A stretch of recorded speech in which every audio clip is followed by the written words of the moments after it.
நான் இப்படி சொல்றேங்க, அறம்னு ஒன்று இருக்கு. இந்த உலகத்தை ஆட்சி செய்வது அதுதான், அறம் தான் ஆட்சி செய்கிறது.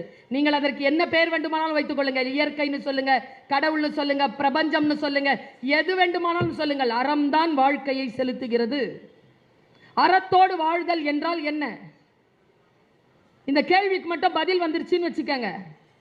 2008ங்க, 2008 இன்றிலிருந்து எத்தனை ஆண்டுகள்?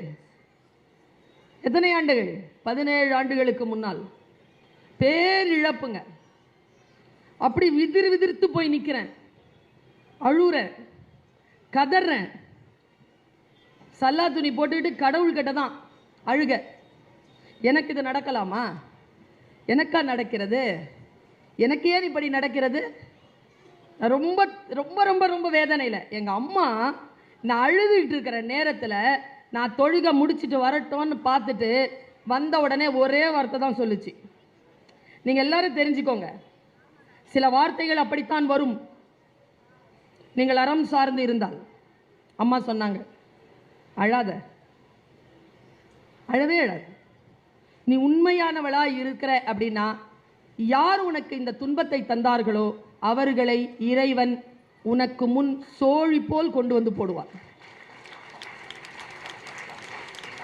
அவர்களுக்காக நீ பிரார்த்தனை செய்ய தொடங்குவாய்.